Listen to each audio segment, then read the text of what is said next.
माता की। क्यों भाई, सीतामढ़ी वालों की आवाज को क्या हो गया है? मोदी जी को 400 पार कराना है या नहीं कराना है?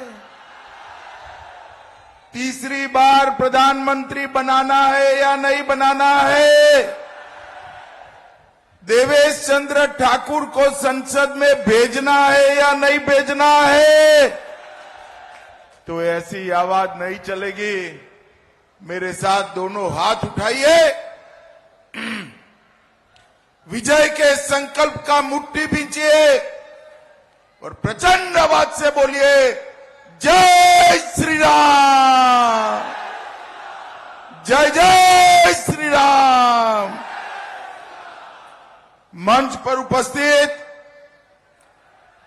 धर्मशिला गुप्ता जी, भाजपा के वरिष्ठ नेता श्रीमान प्रभात झा जी, श्री राम कुमार शर्मा जी, सीताराम यादव जी, गायत्री देवी जी, श्री दिलीप राय जी, अनिल राम जी, श्री जायसवाल जी, ब्रिजेश माझी जी, राम नरेश यादव जी, बहन नगीना देवी जी, वैद्यनाथ प्रसाद जी, श्रीमती गुड्डी चौधरी जी, श्रीमती रंजू गीता जी, बहन रेखा कुमारी जी, त्रिविक्रम नारायण सिंह जी, बहन रीता शर्मा जी, और आज सीता माता की इस पवित्र भूमि पर इस विशाल सभा में आए हुए प्यारे भाइयों, बहनों, माताओं और मेरे जिगर के टुकड़े जैसे युवा मित्रों, आप सभी को मेरा राम राम। भाई कैमरा वाले, ओ भाई, ये दोनों कैमरा वालों जरा इधर उधर आ जाओ, खामखा डिस्टर्ब। ईश्वर आ जाओ भाई, सुनते नहीं हो? सुनते नहीं है आप? ईश्वर आ जाइए।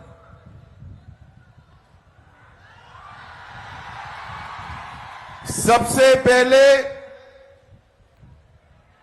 मैं गुजरात से आया हूं और देश के दूसरे छोर पर सीतामढ़ी में सीता माता की पवित्र भूमि को प्रणाम कर कर मेरी बात की शुरुआत करना चाहता हूं।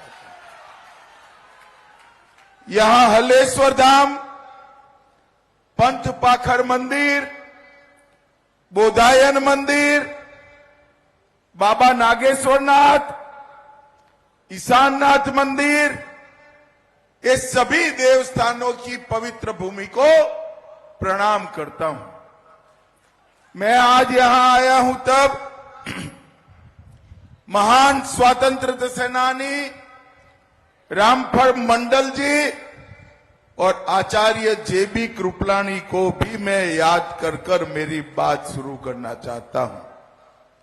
और सबसे अंत में जननायक कर्पूरी ठाकुर, जिन्होंने न केवल बिहार, देश भर के वंचित, पिछड़ा, अति पिछड़ा गांव, देहात, किसान, उनके लिए अपना जीवन समर्पित किया, वो कर्पूरी ठाकुर जी को भी प्रणाम कर कर मेरी बात की शुरुआत करता हूं। भाइयों बहनों, यहां से लेकर अमेरिका तक मखान, पान, माछ, दही चूड़ा, इसके लिए एक क्षेत्र को पूरी दुनिया याद भी करती है और सम्मान भी करती है। भाइयों बहनों, सबसे पहले जब मैं आया हूं तब एक बात स्पष्ट कर देता हूं। मोदी जी ने 500 साल से रामलल्ला टेंट में बैठे थे। बाबर के जमाने में राम मंदिर को तोड़ा गया। मुझे बताओ सीतामढ़ी वालों, राम मंदिर बनना चाहिए था या नहीं बनना चाहिए था? जोर से बोलो, बनना चाहिए था। कांग्रेस पार्टी जदयू ने सपोर्ट किया। कांग्रेस पार्टी और आरजेडी कई साल तक राम मंदिर के प्रश्न को लटकाते रहे, अटकाते रहे, भटकाते रहे। मोदी जी को बिहार वालों आपने दूसरी बार प्रधानमंत्री बनाया, 5 ही साल में केस भी जीता, भूमि पूजन भी किया और 22 जनवरी को प्राण प्रतिष्ठा कर जय श्री राम कर दिया। और मित्रों, वहां मोदी जी ने नारा दिया, वो जय सियाराम का दिया।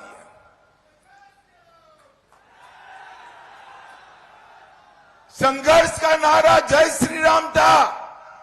मोदी जी ने आके मां सीता को जोड़कर भक्ति और समर्पण का नारा दिया, जय सिया राम। और भाइयों बहनों, जब इसकी प्राण प्रतिष्ठा होती थी, ये लालू जी, इनके बेटे खड़गे जी, राहुल बाबा, सबको निमंत्रण दिया गया, कोई नहीं गया, कोई नहीं गया। आप सीतामढ़ी वालों पूछना जरा, क्यों नहीं गए? क्यों नहीं गए मालूम है? वो अपनी वोट बैंक से डरते हैं, वोट बैंक से डरते हैं। भाइयों बहनों, हम भारतीय जनता पार्टी वाले वो वोट बैंक से नहीं डरते हैं। मोदी जी ने अयोध्या में रामलल्ला का मंदिर बनाया, एक काम पूरा हुआ, अब काम बाकी है मां सीता की जन्मभूमि पर महान स्मारक बनाने का काम। और ये जो अपने आप को रामलल्ला के मंदिर से दूर रखे हैं, वो नहीं बना सकते। सीता माता का भव्य, उनके त्याग, समर्पण, तपस्या और आदर्श पूरे देश की महिलाओं के रखने वाले जीवन का, इनके अनुरूप स्मारक अगर कोई बना सकता है, मंदिर कोई बना सकता है, तो नरेंद्र मोदी और भारतीय जनता पार्टी। मैं आज आप लोगों को विश्वास दिलाकर जाता हूं, न केवल भारत, न केवल बिहार, न केवल पूर्वांचल, मिथिलांचल, पूरी दुनिया का आकर्षण का केंद्र हमारा सीतामढ़ी बने, ऐसा भव्य मंदिर बनाने का काम है।